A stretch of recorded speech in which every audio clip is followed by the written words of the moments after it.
Ezekiel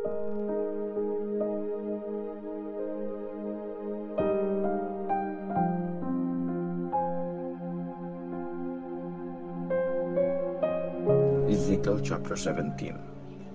Ang parable ng mga agila at ng baging. Sinabi ni Lord sa akin, "Tao, ikwento mo ang parable na ito sa bayan ng Israel at sabihin mong pinapasabi ito ni Lord God. May isang malaking agila na may malaking pakpak. Malago at colorful ang balahibo niya. Dumating siya sa Lebanon at dumapo sa tuktok ng puno ng cedar. Pinutol niya yung pinakamataas na sanga ng puno at dinala yon sa lupain ng mga negosyante. Nilagay niya yon sa city ng mga nakikipagkalakal. Tapos, kumuha siya ng buto sa lupain ng Israel at tinanim yon sa matabang lupa, sa tabi ng saganang tubig. Tumubo yon at naging baging na gumagapang sa lupa. Tumubo papunta sa agila yung mga sanga nun at lumalim pa ang ugat. Naging baging ngayon at tinubuan ng mga sanga at mga dahon. May isa pang malaking agila. Malalaki rin yung pakpak nun at malago ang balahibo. Humarap sa agilang yon yung mga ugat at sanga ng baging kasi umaasa silang mas matitiligan sila nitong agilang ito. Pero nakatanim na nga yung baging sa matabang lupa na sagan sa tubig. Nandun na lahat ng kailangan nito para dumami ang sanga, mamunga ng mga ubas, at maging napakagandang halaman. Kaya ito ang pinapatanong ni Lord God. Mabubuhay ba ang baging na ito? Hindi ba ito bubunutin ng unang agila hanggang sa ugat, tapos puputulan ng mga sanga at hahayaang matuyo? Madali lang yung bunutin, hindi na kailangan ng malalakas o maraming tao. Nakatanim nga yun, pero mabubuhay ba? Hindi ba malalantad lang yun pag hinampas ng hangin na galing sa east? Hindi ba yun malalanta sa mismong lupa kung saan yun tumubo? In-explain ang parable. Sinabi ni Lord sa akin, tanungin mo ang mga pasaway na ito kung alam nila ang ibig sabihin ng parable. Ikwento mo na pumunta ang hari ng Babylonia sa Jerusalem at kinuha ang hari at mga officials doon. Tapos, sinama niya ang mga ito nang bumalik siya sa Babylonia. Kumuha siya ng isang miyembro ng pamilya ng hari. Nakipagkasundo dito at pinag-promise niya na maging loyal sa kanya. Ginawa niyang bihag yung mahalagang tao para hindi na makabangon yung bansa at masigurong masusunod ang kasunduan nila. Pero hindi tumupad ang hari ng Juda. Nagpadala siya ng mga tao niya sa Egypt para kumuha ng mga kabayo at ng malaking army. Mangyayari ba yung plano niya? Makakalusot ba siya pag ginawa niya yun? Posible bang hindi siya parusahan kahit sumira siya sa kasunduan? Sabi ni Lord God, ako ang buhay na Diyos at sinusumpa kong mamamatay sa Babylonia ang haring yan kasi binaliwala niya ang promise niya at sinira niya ang kasunduan niya sa hari ng Babylonia na naglagay sa kanya sa trono.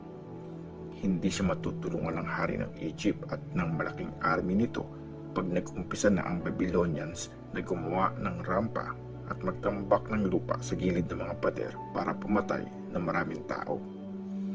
Pinaliwala niya ang pangako niya at sumira siya sa kasunduan. Nanumpa siya pero ginawa pa rin niya lahat ng ito kaya hindi siya makakatakas. Kaya sabi pa ni Lord God, sinusumpa kong sisingilin ko siya sa pangakong pinaliwala niya at sa kasunduan namin na sinira niya. Isiset up ko ang trap ko at huhulihin ko siya doon. Dadalhin ko siya sa Babylonia at paparusahan doon kasi tinraidor niya ako. Mamamatay sa labanan yung pinakamagagaling niyang sundalo at yung mga makakasurvive ay ikakalat sa lahat ng lugar. Dahil dyan, makikilala nyo na akong si Lord ang may sabi nito. pangakong pag-asa ng Diyos. Ito ang sabi ni Lord God. Kukuha ako ng sanga sa tuktok ng puno ng cedar.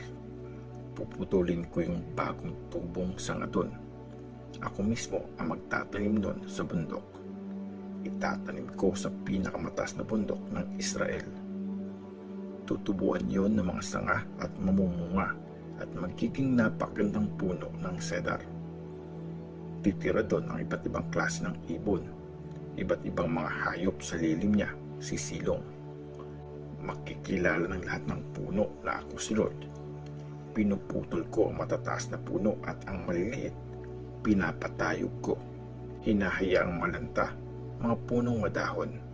Pinapalago ko, mga punong natuyo. Akong si Lord ang may sabi nito at gagawin ko ito. Ezekiel chapter 18. Mamamatay ang nagkasala. Sinabi ni Lord sa akin, ano itong kasabihan na paulit-ulit niyong sinasabi sa lupain ng Israel? Mga magulang ang kumain ng ubas na maasim, pero mga anak ang nangilo ang ngipin. Sabi ni Lord God, sinusumpa ko na hindi niyo na ulit sasabihin yan dito sa Israel. Ang bawat buhay ay sa akin, yung buhay ng magulang, pati ng anak. Yung taong nagkasala, siya ang mamamatay. Halimbawa, may isang taong mabuti. Ginagawa niya kung ano ang tama at patas. Hindi sumasamba sa mga Diyos-Diyosa ng Israel o kumakain ng mga sacrifice na inoffer sa mga bundok. Hindi siya nakikipag-sex sa asawa ng kapwa niya o kahit sa babae may period. Hindi siya nang aabuso ng kapwa. Binabalik niya ang sinangla ng mga nangungutang sa kanya. Hindi siya nagnanakaw. Pinapakain niya ang mga nagugutom at tinadamitan ang mga walang damit. Hindi siya naglalagay ng interes pag nagpapautang siya. Hindi siya gumagawa ng masama at lagi siyang patas mag-decide pag may mga away. Sumusunod siya sa mga utos ko at tinutupad niya talaga ang mga nasa kautusan. Mabuti siyang tao at siguradong mabubuhay siya. Ito ang sabi ni Lord God. Kunyari, meron siyang anak na naging magnanakaw at mamamatay tao. Tapos, ginagawa niya yung masasamang bagay na hindi ginawa ng tatay niya. Kumakain siya ng mga sinacrifice sa bundok at nakikipag-sex siya sa asawa ng iba. Ginigipit niya ang mga mahihirap. Nagnanakaw siya at hindi niya binabalik ang sinangla sa kanya. Sumasamba siya sa mga Diyos-Diyosan. Ginagawa niya yung mga bagay na kinakagalit ko at nilalagyan niya ng interes yung mga pautang niya. Mabubuhay ba siya? Siyempre, hindi. Ginawa niya lahat ng mga bagay na ayaw ko, kaya mamamatay siya. Kasalanan niya kung bakit siya mamamatay. Kunyari, itong masamang anak, nagkaanak din. Tapos, nakita ng anak ang lahat ng kasalanan ginawa ng tatay niya at nag-decide siyang huwag gayahin yon. Hindi siya kumakain ng mga inoffer na sacrifice o sumasamba sa mga Diyos-Diyosa ng Israel. Hindi siya nakikipag-sex sa asawa ng iba. Hindi siya nang aabuso ng kapwa. Binabalik niya ang sinangla na nangutang sa kanya. Hindi siya nagnanakaw. Pinapakain niya ang mga nagugutom at tinadamitan ang mga walang damit. Hindi siya gumagawa ng masama at hindi siya naglalagay ng interes sa pautang.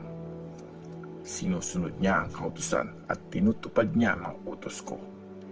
Hindi siya mamamatay dahil sa kasalanan ng tatay niya.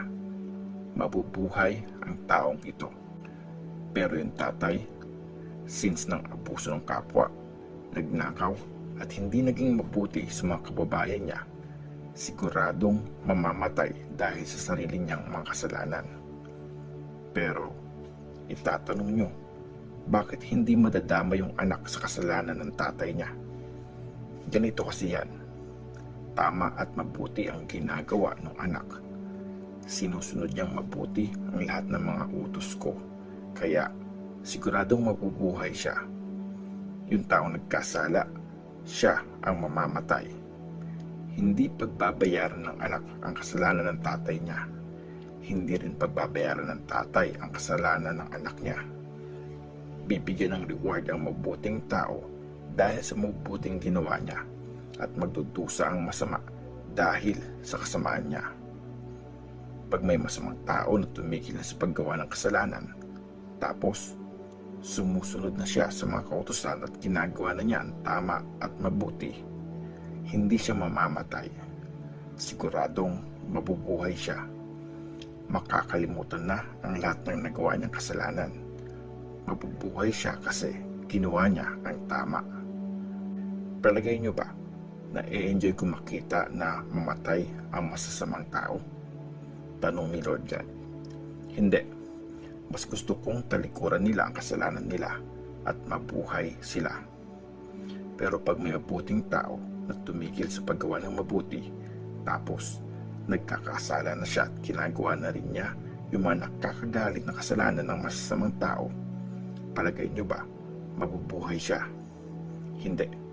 Makakalimutan na lahat ng kabutihan niya. Mamamatay siya kasi hindi siya naging tapat at gumawa siya ng kasalanan.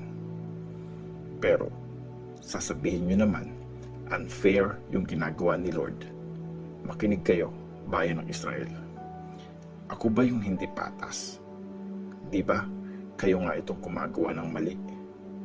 Pag tumigil sa paggawa ng mabuti ang isang mabuting tao, tapos nagpakasama siya at namatay. Namatay siya dahil sa masasamang ginawa niya. Pag tumigil ang masama sa paggawa ng kasalanan, tapos tama at mabuti na ang ginagawa niya, maliligtas niya ang buhay niya. Napag-isipan niya kasi yung mga ginawa niya at nag-decide siyang tigilan ang pagkakasala, kaya hindi siya mamamatay. Siguradong mabubuhay siya.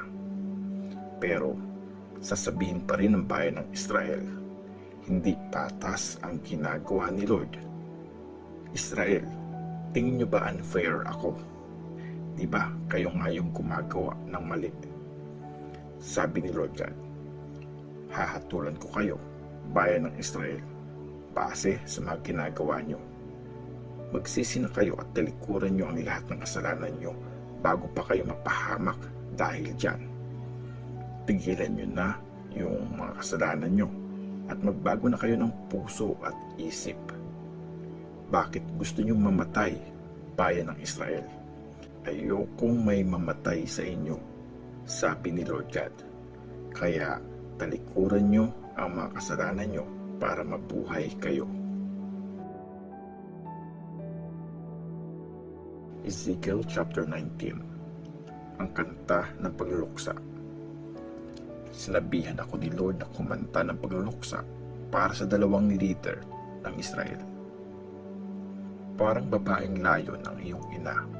Sa gitna ng mababangis na layon, pinalaki ang mga anak niya.